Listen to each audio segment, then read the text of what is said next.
¿cómo están? El Manuel Torres les saluda, por supuesto, y evidentemente estoy con mi compañero Silvio Peña. ¿Cómo estás, Silvio? Muy buenos días, ¿cómo te va, Manuel? Súper bien. Bien, antes que nada vamos a contarles que estaba sonando Rod Stewart, estaba diciendo, ¿crees que soy sexy? Decía la canción. Esto obviamente forma parte de un adelanto que vamos a tener, el especial de la historia de la música disco, este sábado a las 14 horas, así que no se pueden perder este especial donde vamos evidentemente a conocer eso, la historia de la música disco. 14 horas este sábado. ¿Te gusta la música disco? Sí, me encanta, me gusta. Hay varios temas como los Bee Gees, por ejemplo, que son unos clásicos que... ¿Qué te gustan? Está bien, entonces tenés que prenderte al especial entonces. Sí, sí, sí. Muy bien, ¿cómo estás, Silvio? Muy bien, ¿y vos? ¿De qué vamos a hablar hoy? Hoy vamos a hablar acerca de lo que es la hipertensión arterial. Hipertensión arterial. Mira que mi abuela sufría de eso. ¿En serio? Pero no tengo idea de qué es. Así que me vas a iluminar. Bueno, la hipertensión, o también conocida como la presión alta, es el aumento de la fuerza que la sangre ejerce sobre las paredes de las arterias. Eso ocurre cuando el corazón late. Entonces, para bombear la sangre, y eso ejerce cierta fuerza al momento que mueve la sangre de un lugar a otro alrededor del cuerpo. Y cuando es muy elevada, eso puede causar daños como un accidente cerebrovascular, un infarto o daños renales inclusive. Pero ¿cómo uno sabe que tiene esta enfermedad? Catalogada sí, enfermedad. Es una enfermedad. ¿Y cómo uno sabe que tiene esto? Honestamente es difícil de saber si no es por un tensiómetro. O sea, uno tiene que tomarse la presión realmente para saber si tiene una presión alta. Porque normalmente uno no presenta síntomas. Uno puede ser hipertenso y no darse cuenta. O sea, hasta que ocurre, qué sé yo, que empieza a sentir dolores de cabeza, mareos o un sangrado de repente de la nariz. Una persona no se da cuenta realmente que estaba sufriendo una hipertensión. Normalmente uno piensa, ok, me duele la cabeza, tomo una aspirina, ya me pasó. Y lo tomó como si fuera algo y a lo mejor ya estaba sintiendo un síntoma de la hipertensión. Pero decime, en este caso, vos me decís que a veces no te puedes dar cuenta. ¿Cuánto tiempo puedes pasar sin darte cuenta de que tenés esto? Años. Años. Años puede pasar, sí. Pero años, onda 5 años o estamos hablando 20 años. No hay una edad mínima, o sea, un tiempo mínimo, digamos, que uno puede pasar, pero sí puede pasar inclusive años. O sea, uno estaba viviendo con hipertensión, pero como te dije, hasta que vos no sentís un síntoma más elevado, vos no te das cuenta. Entonces, como te dije, un dolor de cabeza muy recurrente puede ser un síntoma de hipertensión, por ejemplo. Que, por eso digo, el tema de la hipertensión que es una enfermedad medio invisible. Es que técnicamente es invisible. Sí. Si me decís que pueden pasar años sin darte cuenta que tenés... Pero volviendo al tema de la edad, ¿esto te puede dar a qué edad? Tiene que ser... Porque mira, yo te dije, mi abuela lo tenía... Sí. La gente que la tenía era vieja, te soy honesto. Sí. Era gente adulta, mayor. Sí, realmente no hay una edad específica en la que te puede ocurrir, ¿verdad? Existe un parámetro que se utilizan con tablas para medir de acuerdo al peso, la talla y la edad de la persona y se mide para saber si esa persona es hipertensa o no. Realmente una presión superior a 120-80, estamos hablando ya de 731 a 82, mínimo digamos así, ya se considera hipertensión. Pero eso ocurre normalmente en los factores de riesgo, realmente son las personas mayores de 35 años. O sea, ahí es donde realmente una persona tiene que empezar a hacerse un chequeo médico para ver cómo está su presión.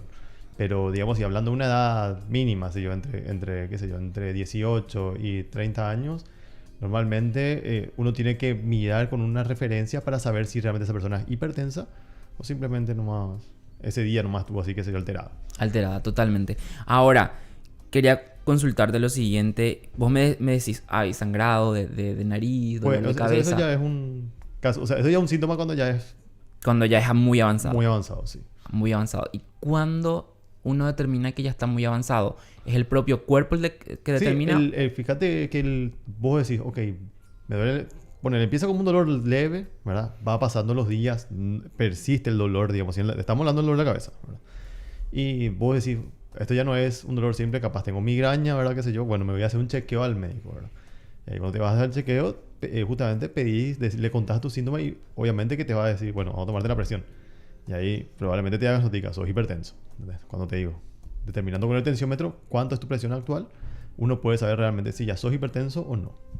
¿Cuáles son los factores que justamente desarrollan la enfermedad? Justamente, lo que te quería preguntar. ¿Qué causa esto? Bueno, normalmente puede ser herencia genética, digamos así, antecedentes familiares, como el caso que explicaste de tu abuela, o puede ser tus padres, ¿verdad? O hermanos también, ¿verdad? Que ya dice, bueno, vos puedes tener algún gen que te cause hipertensión. Otros factores también de riesgo son el sobrepeso, la obesidad, el fumar. El fumar aumenta la presión de las arterias. El consumo excesivo de alcohol, ¿verdad? El sedentarismo también, la falta de ejercicio. Esos son factores que ayudan, o sea, que son factores de riesgo que ayudan a que se desarrolle la enfermedad. Imagínate si vos sos una persona delgada, Sí. pero no te moves, no tenés actividad física, ¿te puede dar igual? Te puede dar igual también. O sea, la hipertensión no es una enfermedad correspondiente solamente a las personas, digamos así, que son de peso muy alto o obesas, sino que es una enfermedad que se da simplemente por el abuso también del consumo de sal. ¿Entendés? O sea, cuando hay exceso de sodio en el organismo, eso también aumenta la presión arterial. Por eso siempre se dice, digamos así, limitar el consumo de sal. Y vos sabés que el paraguayo consume muchísima sal. Sí. Me pasó hace poco que cociné el almuerzo y yo le pongo moderadamente la sal porque no me gusta mucho muy salado. Y me dice mi hermana, no tiene nada de sal. Y yo probé y dije, está súper bien. Y ahí es donde yo recuerdo que mucho antes, cuando era mucho más pequeño, me gustaba mucho la sal. Sí. Entonces, ¿cómo uno determina cuánta sal es realmente lo ideal? Bueno, el consumo de sal normal para una persona normal en el ser humano es hasta 5 gramos por día. 5 gramos por día. Cuando estamos hablando de un caso de una persona hipertensa, se baja a 1,5 a 2 gramos por día. O sea, mucho menos de la mitad. Justamente por el riesgo. Pero como decís, el tema es cuando uno necesita ponerle sal a la comida. Lo ideal también es combinar con otras especias para que esas especias también estimulen el gusto de la comida y no tengas que depender tanto de la sal, porque la sal, ¿qué hace? Agrega sodio a tu organismo. En cambio, una pimienta, orégano u otros condimentos le van a estimular el sabor de la comida, pero no te va a dar sodio extra. Me estabas hablando de que te vas a la consulta, te toman la presión. Básicamente eso también puede formar parte del proceso para identificar esto. Así mismo. Pero ¿cómo se diagnostica realmente? O sea, yo me voy y digo, quiero saber si soy hipertenso. Claro, te vas, consultas con el médico, él te va a hacer una prueba de presión, digamos, con un tensiómetro, y ahí, de acuerdo al número, te va a decir, si es superior a 130 y a 80, te va a decir, vos sos hipertenso. O sea, ya te va a dar un electrocardiograma también puede ser una alternativa para saber si sos hipertenso o no. Me dijiste que trajiste una tabla de síntomas donde básicamente desarrollamos, ya me dijiste algunas, Sí. dolor de cabeza, sangrado de nariz, Sí. ¿qué más puede ser? Mareos. O sea, cuando la persona siente que se marea mucho, siente que se va a desvanecer, digamos así. Esos también pueden ser síntomas de hipertensión. Ahí, por ejemplo, vemos la tabla y estoy leyendo falta de aire, por ejemplo. Sí, hay gente que de repente se siente que le falta el aire o justamente, digamos, o sea, siente que como le da un ataque de asma, digamos, pero realmente puede ser consecuencia de la hipertensión. Totalmente. Y lo importante, lo que estoy leyendo ahí abajo dice, sin embargo, estos síntomas no son específicos, no suelen aparecer hasta que la presión arterial haya sido Muy alcanzada, elevada, sí. claro, muy elevada. Por eso digo, como una enfermedad muy silenciosa, es como decirte, yo puedo estar así hablando tranquilamente contigo y estar sufriendo hipertensión y yo no me doy cuenta hasta que, qué sé yo, estuve todo el día sentado, tuve un pico de estrés, digamos así, consumí algo muy salado y de repente así empiezo a sentir que me duele la cabeza, pero realmente no me estoy dando cuenta que soy hipertenso. O sea, se manifiesta un síntoma, pero sigo sin darme cuenta que soy hipertenso. Entonces es como decirte, hasta que no se llega a un síntoma medio que es un poquito grave, uno no puede saber realmente. Por eso es la importancia de, a partir de cierta edad, hacerse un chequeo médico y ver en qué situación uno se encuentra para poder ahí abarcar la enfermedad. Bien, nosotros no somos médicos, No. obviamente. Vos sos nutricionista, entonces, ¿a qué vamos con esto? Me imagino que el tratamiento para lidiar con esto es comer bien. Comer bien, Y es aquí exactamente. donde entramos en el tema. Así mismo. ¿Qué debo comer? Bueno, lo ideal es, o sea, es restringir un poco el sodio, en este caso el consumo excesivo de sal, ¿verdad? A la hora de condimentar y cocinar. Y también lo más importante es que necesitamos consumir magnesio y potasio, porque esos funcionan como análogos del sodio. ¿Qué necesitamos comer en ese caso? Necesitamos comer más frutas, más verduras, legumbres, podemos consumir también granos enteros, o sea, panes integrales, ¿verdad? Y reducir, por ejemplo, los lácteos con grasa, o sea, todo que sea descremado, y evitar las grasas saturadas también. En este caso, por ejemplo, las papas fritas, por ejemplo, las papas fritas con sal, imagínate, ese sería el enemigo número 1 para generar hipertensión. Estoy leyendo la tabla. Hay dos cosas que ya me ponen nervioso de entrada. Dice, controla el estrés. Sí. Y el otro, el clásico, ejercicio regularmente. Sí. Es importante justamente qué pasa. El cuerpo, cuando se mueve, ¿verdad? Como dice una cosa, digamos así, ¿verdad? Circula mejor la sangre, digamos así, aumenta o sea, tu frecuencia cardíaca y eso ayuda justamente a nivelar los niveles de tensión de la sangre, digamos. Entonces, por eso es importante hacer ejercicio. El ejercicio es, bueno, empezando con una simple caminata, una salida en bicicleta, pasear el perro, ¿verdad? De repente una hora de gimnasio, así, entrenando pesas. Cada uno tiene que hacer algo que le guste, que pueda generar adherencia y le ayude realmente a mejorar su condición de salud. Ahora, esto no es que se elimina, o sea, me curé. No es así, ¿verdad? Me No. imagino que se trata de controlar nomás. No, puede llegar a un punto en el cual, o sea, si vos seguís una dieta específica, mantener ejercicio regular, los niveles de la presión arterial se pueden llegar a regular, a volver hasta casi normales, digamos así, inclusive hasta normales, ¿verdad? Y eso se interpreta como curado. Sí, pero justamente lo que no puedes hacer es salirte de ese parámetro, porque ahí es como vas a volver digamos así, al estado de hipertensión. ¿Está serio entonces el caso? Sí, no, por eso es importante siempre tener un estilo de vida y un hábito que realmente, ¿qué hace? Mejora tu condición de vida, o sea, mejora tu salud, aunque vas a sentir mejor bienestar, no vas a tener problemas, vas a evitar riesgos como tener un ACV, un accidente cerebrovascular, o inclusive un infarto, ¿verdad? Que veo los casos. Híjole. Sí. Mira que a mi tía le había dado una ACV y se quedó, técnicamente perdió la memoria, no sabía las letras, no sabía escribir, no sabía... Es importante, justamente, por eso es importante el cuidado de la hipertensión, porque cuando ocurre la ACV, digamos así, ¿verdad? El daño puede ser mínimo, pequeño o grave. O grave. En el peor de los casos, la persona se puede inclusive quedar en estado vegetal. O sea, ya... Por eso es importante tener un cuidado que es como decirte, parece una tontería. Así como dije, no revela síntomas a nadie y de repente así, ¿qué le pasó? O sea, ocurre nomás.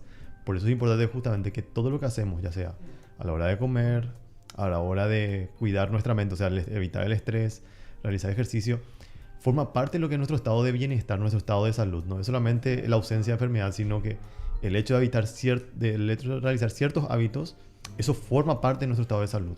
No es solamente, digamos así, no, hoy no estoy enfermo, hoy no tengo el azúcar elevada, Claro. hoy no tengo presión alta. No. Es realizar ejercicio, comer sano y sentirse bien. O sea, uno tiene que tener la mente, como se dice así, tranquila, en paz, a pesar de todo. Yo soy diagnosticado. Sí. Me dicen, tenés la enfermedad, tengo que ir a un nutricionista.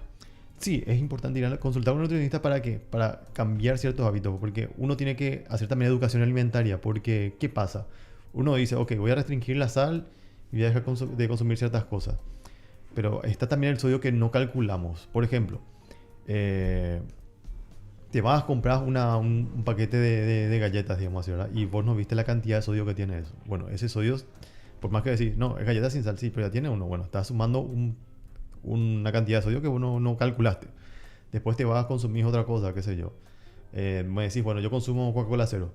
Bueno, no tiene azúcar, ¿verdad? Pero sí tiene una cierta cantidad de sodio. Y al final de cuentas que uno hace una sumatoria de sodio, digamos así, y uno está en exceso sin darse cuenta, por más que uno restringió la sal, sino que en los ciertos productos que uno consume regularmente, que parecen inofensivos, al final de cuentas, suma la cantidad de sodio de la sangre que puede aumentar la presión. ¿Hay una dieta específica para esto? Sí, se inventó la dieta que se llama la dieta tipo DASH, que quiere decir, por las siglas en inglés, ¿verdad? Dietary Approach, sobre hipertensión sería, ¿verdad?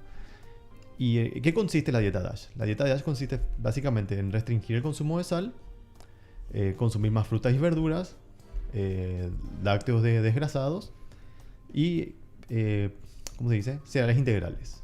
Esto ayuda justamente a reducir los niveles de sodio en sangre, porque también los alimentos estamos hablando de frutas y verduras, son ricos en potasio y eso funciona como un antagonista, digamos así, del sodio. Entonces ayuda a regular el nivel de sodio en sangre también. Ya sé que me dijiste de mil formas posibles no consumir tanta sal. Sí. ¿Hay algún alimento que salga totalmente de esto prohibido completamente? Sí, en este caso estaríamos hablando de las frituras, por ejemplo, la tortilla, ¿verdad? O sea, eso habría que evitar. Las empanadas fritas también habría que evitar. Sí, habría que comprar al horno. Sí. Sí, eso es importante. Porque eso también eleva el nivel de colesterol. Y el colesterol también afecta a la hipertensión. No solamente el sodio, ¿verdad? O sea, justamente cuando hay colesterol dentro de las paredes sanguíneas, eso inevitablemente aumenta la presión que el corazón tiene que ejercer para poder circular la sangre. Es cierto que la piel del pollo rostizado te causa mucho colesterol. Tiene mucho... O sea, en la piel del pollo es donde se concentran los mayores niveles de grasa, digamos así, del pollo. Entonces, justamente, cuando vos lo fritas otra vez, o sea, le estás agregando más grasa y eso, ¿qué hace? Dispara tu colesterol en sangre de un número que nadie se imagina. O sea, eso también prohibido. Prohibido. Completamente. Por eso digo, siempre es optar, en estos casos es por lo que sea hervido, por lo que sea horneado y evitar lo que es frito. O sea, puedes decir, bueno, voy a comer huevos fritos, bueno, ahí estás consumiendo algo, pero en muy baja cantidad. Ahora, cuando estamos hablando de una milanesa, por ejemplo, la milanesa absorbe mucho aceite a la hora de, así como la tortilla, así como la empanada, absorbe mucho del aceite, digamos, y eso se queda dentro del alimento. Y eso, vos ingerís prácticamente todo y eso dispara tu colesterol. Mi parte favorita de este programa es cuando le decimos a la gente qué tiene que desayunar, qué tiene que almorzar, qué tiene que cenar, porque se simplifica. Sí. Porque si vos me decís, no consumas sodio, sal, esto, aquello, ¿cómo yo armo mis comidas diarias? Te voy a mostrar el menú. Vas a ver que no es nada complicado tampoco, nada fuera de lo normal, digamos así. Podemos empezar, por ejemplo, con un café con leche descremada, ¿verdad? Y tostadas con queso, digamos, en este caso queso blanco, digamos, queso de ricota, queso paraguay puede ser, o queso untable, ¿verdad? Que sea bajo en sodio. Normalmente el queso paraguay es muy, ¿cómo se dice? Muy digno, muy fácil de digestión. Realmente no se siente lo que sea muy salado como otros quesos. En cambio, los quesos amarillos, como el parmesano, por ejemplo, sí tiene mucha sal, ¿verdad? Es un queso duro. Los quesos que son madurados, esos, por ejemplo, tienen alto contenido en sodio. Por eso es bueno el queso paraguay. O el queso de ricota. Es más orgánico. Sí, es más orgánico. Claro, me quedé con el queso es digno. Sí. Que no lo hubiera... Sí. Me gustó esa vez. Sí. O sea, más noble quería decir. Claro. Más noble, ¿entendés? Bueno, después del almuerzo, así como te dije, una pechuga de pollo al horno con ajo acompañado de un puré de papas. Una ensalada, en este caso tienes una ensalada verde que tenga espinaca, rúcula, lechuga, tomate y le puedes condimentar con vinagre y con limón, ¿verdad? Sí. Y no vas a tener mucha necesidad de ponerle mucha sal. Después nos podemos ir a la merienda, un yogur natural, descremado, ¿verdad? Así, 2 cucharadas de avena y poner una fruta, en este caso una pera, en trozos. La pera es buena porque la pera tiene un alto contenido de potasio. ¿Hay frutas que tengan mucha azúcar que no deberíamos de consumir? No, en este caso no, porque lo que buscamos realmente es el contenido de potasio más que el del azúcar, ¿verdad? O sea, como te dije, en este caso la fruta, media fruta, digamos, ¿sí? O sea, estamos hablando de unos 40 gramos, tenemos aproximadamente entre 11 y 15 gramos de carbohidratos nada más, que no es elevado. Después, en otra fruta, por ejemplo, digamos, si vamos a una fruta que tiene gran contenido de azúcar, sería la banana, ¿verdad? Entonces, en este caso vamos a sustituir la banana por una pera o por una naranja o por otro alimento, ¿verdad? O sea, algo que sea, puede ser la sandía, por ejemplo. La sandía no tiene mucho azúcar. ¿Y qué ceno, finalmente? Finalmente, bueno, la cena puede ser, en este caso podemos preparar una especie de ensalada César, ¿verdad? Justamente, pero ¿qué es lo que vamos a hacer? El famoso que lo vamos a reemplazar por pan integral. O sea, podemos hacer una ensalada César del tipo, digamos así. Podemos agregarle rúcula, podemos agregarle lechuga, podemos agregarle repollo, lo que a nosotros nos guste, ¿verdad? Sí, agregar un poquito de tomate, pepino, zanahoria. En este caso, lo general es mejor que sea crudo. ¿Por qué? Porque va a aportar mejor los nutrientes a la hora de digerirlos. Y podemos agregarle, como te dije, la rebanada de pan con un poquito de aceite de oliva y vinagre. Perfectísimo. Creo que quedó clarísimo. Algo que quieras acotar antes de despedir el programa, porque esto es muy importante, yo siempre voy a resaltar, es la consulta gratis. Sí. Entonces, literal, acá le damos qué tienen que comer, desayunar, almorzar, etc. Sí, lo importante ante todo es, digamos, si haces un chequeo médico constantemente, o sea, una vez por lo menos, una vez al año, ver cómo está justamente para saber cómo está tu estado de presión, de repente hacer un análisis de sangre para ver si está tu nivel de glucosa normal.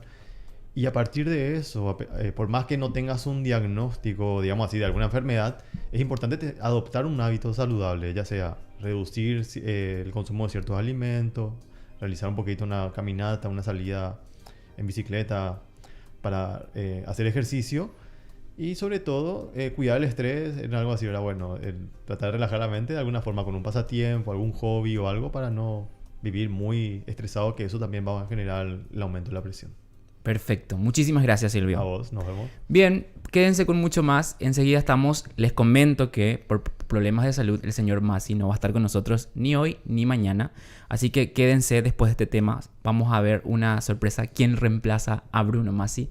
Y nada, síganos en las redes sociales @BrunoMasiTV y nos vemos el próximo jueves. Hasta luego, gracias.